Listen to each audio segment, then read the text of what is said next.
The wind howled fiercely across the open plains of Wyoming Territory, 1885. As Abigail Kendrick pulled her shawl tighter around her shoulders, her eyes fixed on the small ranch house looming ahead.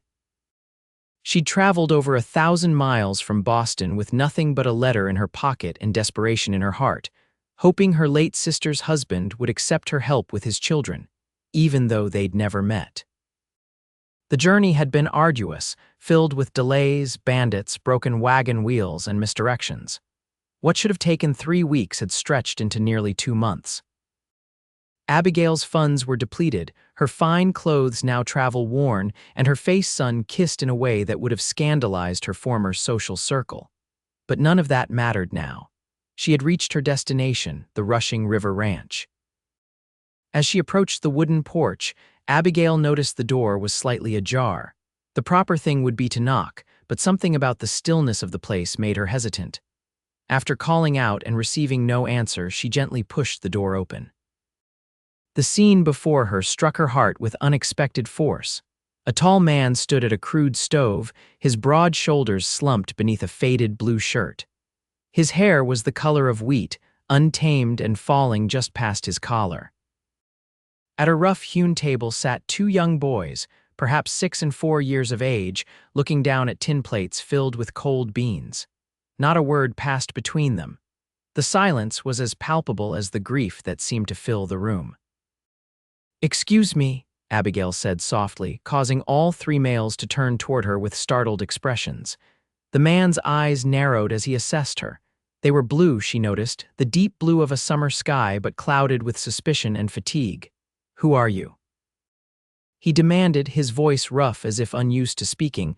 Abigail straightened her spine, summoning the courage that had carried her this far. "I'm Abigail Kendrick, Margaret's sister." She withdrew the letter from her pocket. "I came as soon as I received word about what happened." The man's face hardened, and he crossed the room in 3 long strides, towering over her. "Margaret's been dead 4 months. Where were you when the fever took her?" The accusation stung, but Abigail stood her ground. "The letter took nearly 3 months to reach me in Boston. I left the day after I received it. Mr. Ryder, I presume?" "Frank Ryder," he confirmed, his tone marginally softer. He glanced at his sons, who were watching the exchange with wide eyes. "Boys, this is your Aunt Abigail, your mama's sister." The older boy's face lit with interest, while the younger one merely stared, a bean falling unnoticed from his spoon. "Hello," Abigail said gently, smiling at the children. "You must be James and Thomas." The older boy nodded. "I'm James, I'm 6, this is Tommy." "He don't talk much since Mama went to heaven." Abigail's heart constricted. She looked back at Frank, whose jaw was set in a hard line. "I've come to help," she said simply. "Margaret wrote often of how beautiful it was here, how proud she was of the life you were building." "I can cook, clean, teach the boys their letters. We don't need charity from city folk," Frank interrupted. "It's not charity," Abigail countered. "They're my nephews, Mr. Ryder, the only family I have left in this world, and I promised Margaret in my letters that if anything ever happened." She trailed off, emotion threatening to overwhelm her. Something in Frank's expression shifted slightly. He looked at his sons, at their half-eaten cold beans, at the disarray of the small cabin. A muscle worked in his jaw. "You can stay the night," he said finally. "There's a spare room, Margaret's sewing room. Tomorrow we'll figure out what's what." Abigail nodded, relief washing over her. One night was all she needed to prove her worth. "Thank you, and if you don't mind, I could prepare a proper supper. Those beans look like they could use some warming up." Frank's eyes met hers, and for the first time she saw something other than suspicion in them, a flicker of weary gratitude. "Beans are all we got," he said. "Pantry's nearly bare." "Then I'll make do," Abigail replied, already removing her gloves and assessing the kitchen area. "Boys, would you like to help me?" James slid off his chair immediately, eager for the novel distraction. After a moment's hesitation, little Tommy followed, his movements cautious but curious. Frank watched as this stranger, this city woman in her travel-worn but fine dress, somehow transformed his cold, silent kitchen into something warmer with nothing more than her presence. She found herbs growing wild outside the window, added them to the beans, coaxed the fire to life in the stove, and discovered a forgotten sack of cornmeal in the back of the pantry. Within an hour, hot, fragrant beans and fresh cornbread sat on the table. As they ate, Abigail gently drew out the boys with questions and stories about their mother as a child. Even Tommy managed a small smile when she described how Margaret once fell into a pond chasing frogs. Frank said little, but he ate heartily, and when Abigail caught his eye across the table, he gave her a short nod that felt somehow like the beginning of something. That night, lying on the narrow cot in Margaret's sewing room, surrounded by her sister's unfinished projects and the faint scent of lavender that still clung to the quilts, Abigail closed her eyes and whispered, "I'm here now, Maggie. I'll take care of them, I promise." Outside, Frank stood on the porch, looking up at the vast canvas of stars that had lost their wonder 4 months ago. For the first time since burying his wife, he felt a small spark of hope. The boys had talked at supper. Tommy had smiled. And something about Abigail Kendrick's determined chin and gentle hands reminded him of the woman he had lost not in looks, for the sisters were quite different in appearance, but in spirit. He wasn't ready to examine the feelings stirring inside him. Grief and guilt were still his closest companions, but as he turned to go back inside, he acknowledged one simple truth. Tomorrow he wouldn't be sending Abigail Kendrick away. The dawn broke crisp and clear, finding Abigail already awake and dressed in her plainest frock. She had risen before the household, determined to prove herself useful. By the time heavy footsteps announced Frank's descent from the loft where he and the boys slept, she had a pot of coffee brewing and a simple breakfast of oatmeal cooking. "You're up early," he observed, his voice still rough with sleep. Abigail turned, a strand of auburn hair falling loose from her hastily arranged bun. "I wanted to get a start on things. There's coffee ready." Frank poured himself a cup, studying her over the rim. "This isn't Boston, Miss Kendrick. Life here is hard. Days start before dawn and end long after dark. The winters are brutal. The nearest town is 15 miles away." "I'm aware of the challenges, Mr. Ryder," she replied evenly. Margaret didn't spare the details in her letters. "I may not have lived this life before, but I'm not afraid of hard work." His eyes narrowed slightly. "Why would a Boston lady want this life? Surely you had suitors, society, comforts." Abigail's hands stilled on the wooden spoon she was using to stir the oatmeal. "I had expectations, Mr. Ryder. A life planned out by others, a marriage arranged to suit my father's business interests." She met his gaze directly. "When Margaret chose to follow her heart west, I envied her courage. And when my father died last winter, leaving me with nothing but debts and unwanted proposals from men who saw me as a convenient solution to their own problems, well, I found some courage of my own." Frank's expression softened slightly. "So you ran away." "I prefer to think of it as running towards something," Abigail corrected him. "Family, a place where I might be valued for more than my dowry or connections." The patter of small feet interrupted them as James and Tommy appeared, their hair mussed from sleep, eyes widening at the smell of breakfast. "You're still here," James exclaimed, rushing to Abigail. "I am," she confirmed, smiling down at him. "Is that all right with you?" He nodded vigorously. "Pa's cooking is terrible." Despite himself, Frank snorted. "That's enough out of you, young man. Get yourself washed up for breakfast." As the boys scurried to comply, Abigail raised an eyebrow at Frank. Well, what?" he asked, though he knew perfectly well what she was asking. "May I stay, to help with the boys, at least until you can make other arrangements if that's what you prefer?" Frank looked at his sons, then back at this woman who had appeared out of nowhere like some sort of answer to prayers he hadn't even dared to utter. "You can stay," he said finally. "For now, but you'll have to earn your keep. This isn't a charity house." Relief flooded Abigail's features. "Thank you, I won't disappoint you." "We'll see," Frank replied, but there was no real sting in his words. The days that followed fell into a rhythm. Frank taught Abigail the basic routines of ranch life: how to milk the cow, tend the small vegetative garden that had gone to seed in Margaret's absence, feed the chickens, and manage the meager household budget. In return, she brought order back to the cabin, turned sparse provisions into satisfying meals, and most importantly, brought life back into the eyes of his sons. James had always been resilient, but Tommy's silence had worried Frank deeply. The boy had stopped speaking entirely after watching his mother's slow decline. But with Abigail's gentle persistence, Tommy began to respond first with nods and shakes of his head, then with single words, and finally, nearly 2 weeks after her arrival, with a complete sentence that had brought tears to Frank's eyes. "Aunt Abby, can we make a pie like Mama used to?" Frank had been mending a bridle at the table when the small, clear voice had broken the quiet of the afternoon. He'd looked up to see Abigail kneeling before his youngest, her eyes shining with unshed tears. "Yes, sweetheart," she'd said, her voice steady despite her emotion.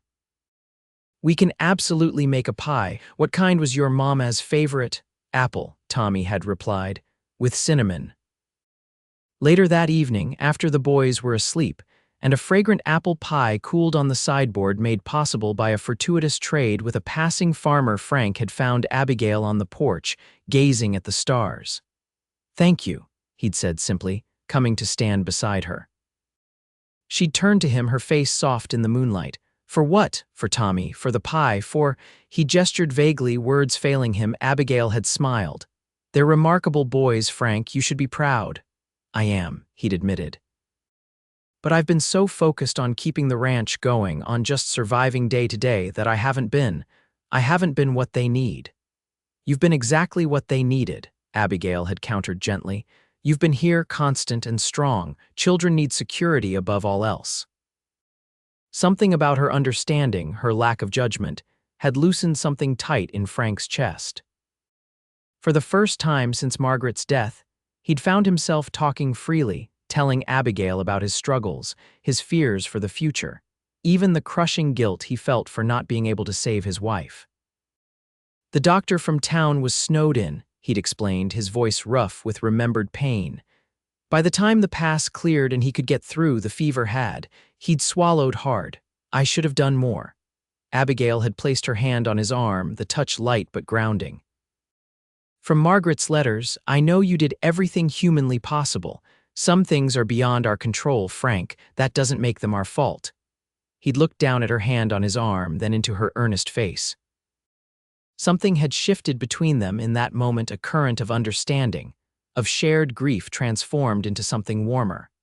As August gave way to September, Abigail's presence at Rushing River Ranch became less a temporary arrangement and more a permanent fixture.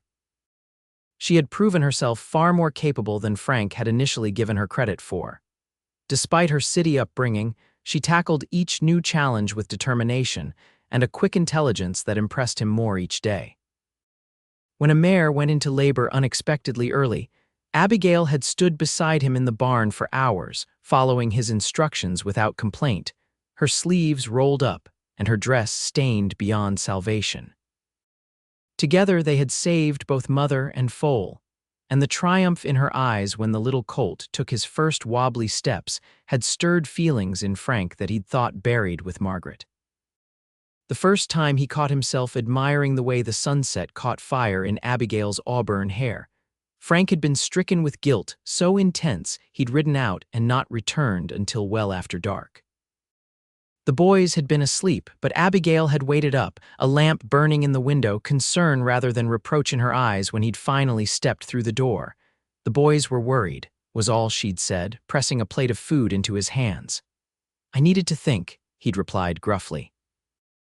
Abigail had nodded as if she understood perfectly. "Margaret would want you to be happy again someday, Frank. She told me as much in her letters." The simple statement had frozen him in place. "You don't know what you're talking about," he'd said harshly, but Abigail had stood her ground. "I know my sister, and I know that love isn't a finite resource, Frank. Loving someone new doesn't diminish what you had with her." He'd walked away then, unable to bear the gentle wisdom in her eyes. But her words had followed him, working their way into his thoughts during the long days of ranch work and the longer nights when sleep eluded him. October brought the cattle drive, a small affair compared to the large operations further south, but crucial to the ranch's survival. Frank had hesitated about leaving Abigail alone with the boys for nearly a week, but she had insisted she could manage. "We'll be fine," she'd assured him. "James is quite the little helper, and I've got the rifle if there's trouble." Frank had shown her how to use the weapon months earlier, surprised at her steady aim and determination to learn. Still, leaving them had been harder than he'd expected, and not just out of concern for their safety. The night before his departure, he'd found himself lingering on the porch with Abigail after the boys were asleep. The autumn air had a bite to it, promising the winter to come. She'd wrapped a shawl around her shoulders, one of Margaret's, he'd realized with a pang. "I've been meaning to give you this," Frank had said, pulling a small leather pouch from his pocket. "Your wages for these past months." Abigail had looked surprised. "I wasn't expecting payment, Frank. Room and board is enough. You've earned it," he'd insisted. "And there's something else." He'd hesitated, then forged ahead. "I've set up an account for you at the bank in town. If anything happens to me on this drive or ever, there's enough there to get you and the boys back east if that's what you want." Her eyes had widened. "Frank, or to keep the ranch going," he'd continued, not meeting her gaze. "If you'd rather stay, the boys need stability and they love you." "And I love them," she'd replied softly. Then, even more softly, "This is home now, Frank. I wouldn't want to be anywhere else." He'd looked at her then, really looked at her. The fine Boston lady was still there in her posture, her speech, the graceful way she moved, but she'd changed too. Her face was kissed golden by the Wyoming sun, her hands no longer soft and unblemished but capable and strong. She'd adapted, transformed, put down roots in this harsh, beautiful land, just as Margaret had. But Abigail wasn't Margaret. She was entirely herself, stubborn, compassionate, with a quiet strength that complemented his own in ways he was only beginning to understand. "I should get some rest," Frank had said, suddenly uncomfortable with the direction of his thoughts. "Early start tomorrow." Abigail had nodded, disappointment flickering briefly across her face before she composed herself. "Of course, safe travels, Frank." He'd almost walked away then, but something had made him turn back. Abigail eyed the words had stuck in his throat. She'd waited, patient as always, her eyes reflecting the starlight. "Thank you," he'd said finally, "for everything." It wasn't what he'd wanted to say, but it was all he could manage. Her smile told him she understood anyway. The cattle drive had been successful, but not without incident. A sudden storm had scattered some of the herd, and rounding them up had cost precious time. What should have been a 5-day journey had stretched to 8, and by the time Frank and his 2 hired hands had returned to Rushing River Ranch, he'd been bone-weary, saddle-sore, and more eager to see Abigail's face than he cared to admit. The cabin had been eerily quiet when he'd approached, no smoke rising from the chimney despite the chill in the air. Fear had spiked through him as he dismounted hastily, calling out for Abigail and the boys. When no answer came, he'd thrown open the door, dread settling in his stomach. The cabin was empty, but nothing seemed amiss. The beds were made, dishes washed and put away. On the table lay a note in Abigail's neat handwriting. "At the Wilsons' farm. Tommy took ill. Don't worry, Dr. Parker is attending. Back soon." Frank had remounted immediately, pushing his tired horse harder than was kind, the 5 miles to the Wilson place passing in a blur of anxiety. The Wilsons were their nearest neighbors, though near was a relative term in Wyoming territory. Margaret had been friends with Sarah Wilson, and the families had helped each other through difficult times. When he'd arrived, it was to find Sarah Wilson hanging wash on a line, her own children playing nearby. She'd smiled at the sight of him, relief evident in her face. "Frank, thank the Lord." "Abigail's been worried sick about you, what with you being delayed and then Tommy falling ill."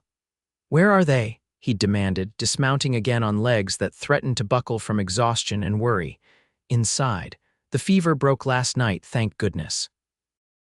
That new doctor from town knew just what to do. Tommy's on the mend, though weak as a kitten." Frank had barely heard her as he'd strode toward the house, removing his hat as he entered. The sight that greeted him had stopped him in his tracks. Abigail sat in a rocking chair, Tommy cradled against her chest, both of them asleep. James lay on a pallet nearby, also sleeping. The room was warm, the fire well tended, and the peaceful expression on Abigail's face, even in sleep, had struck him with the force of revelation. He loved her.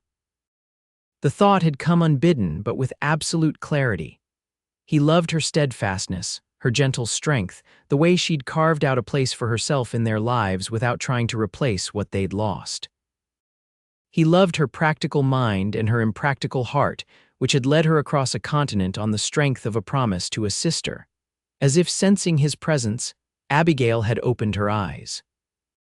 For a moment, she'd seemed disoriented, but then her gaze had focused on him, and her face had lit with such genuine joy that Frank had felt his heart turn over in his chest. "You're back," she'd whispered, careful not to wake Tommy. "We were so worried when you didn't return on time, and then Tommy fell ill. I'm here now," he'd interrupted gently, crossing the room to kneel beside her chair. "How is he?" "Much better. The fever broke last night, doctor. Parker says it wasn't the same as what took Margaret, just a childhood illness. He should recover fully with rest."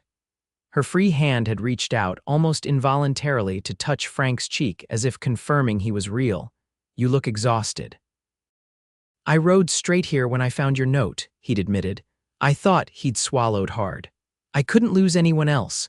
Understanding had dawned in her eyes, followed by something softer, warmer. "You won't lose us, Frank.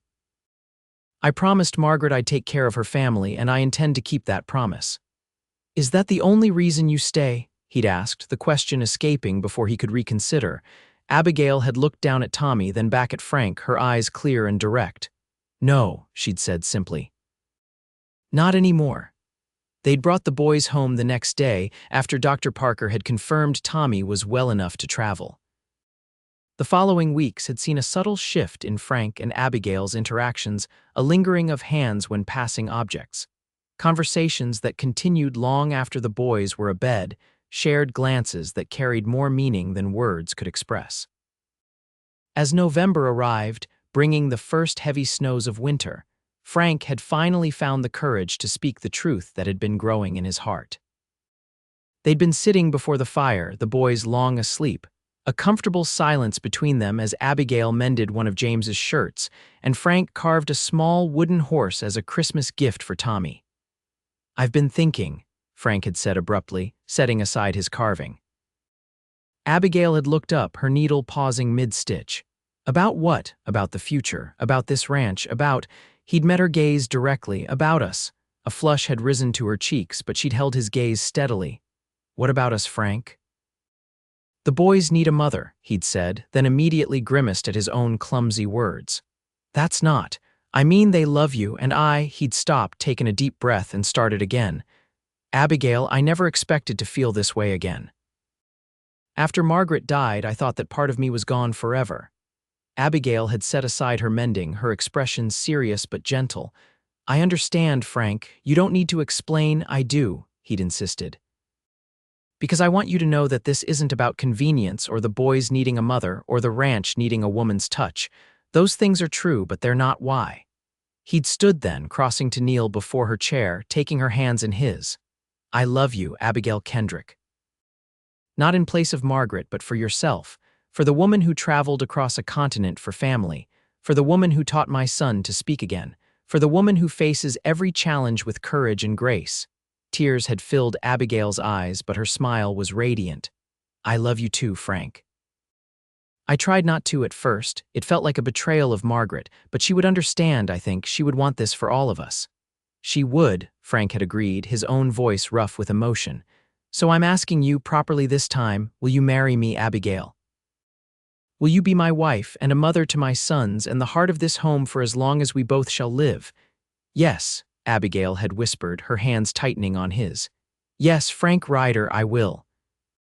They were married 2 weeks later in the small church in town, with James and Tommy standing proudly beside them, the Wilsons serving as witnesses, and the entire community gathering afterward to celebrate with food and music and good wishes. Dr. Parker had danced with the new missus. Ryder, teasing her about their first meeting over Tommy's sickbed. The general store owner had presented them with a fine set of dishes as a wedding gift, and even the bank manager had made the trip despite the snowy roads, bringing a bottle of French champagne that Frank suspected cost more than a month's profits from the ranch. Winter settled over Rushing River Ranch, but inside the cabin that had once been so silent and grief-stricken, warmth and laughter prevailed. Frank found himself smiling more, laughing freely, the weight of his guilt finally lifting as he embraced this second chance at happiness. Abigail blossomed as well, her natural warmth and competence making her not just a beloved wife and mother but a respected member of the community. In the spring, as new life returned to the land, Abigail shared news of her own. She was expecting a child. The joy on Frank's face had been matched only by the excitement of the boys, especially Tommy, who declared solemnly that he would be the very best big brother in all of Wyoming territory.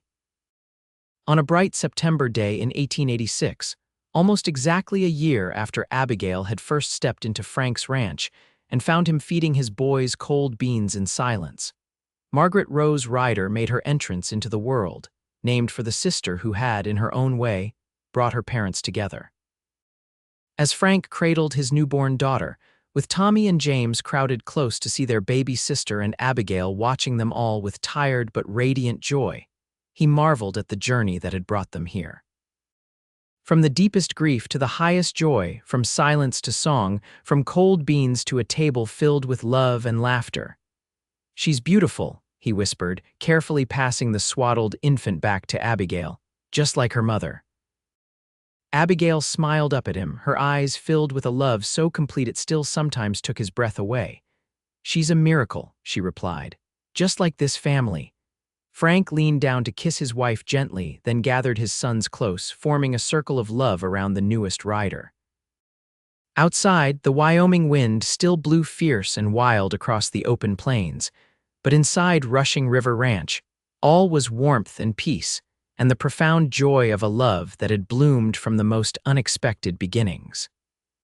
When visitors came to the ranch in the years that followed, they often remarked on the evident happiness of the Ryder family, the tall, strong rancher with his kind eyes, his capable, warm-hearted wife, their growing brood of children, and the thriving ranch that seemed to embody the promise of the West itself. Few knew the story of how it all began, with a desperate journey, a grief-stricken household, and a simple meal of cold beans served in silence. But Frank and Abigail remembered, holding the knowledge close as a reminder of how far they had come, and how love could transform even the darkest moments into the brightest beginnings.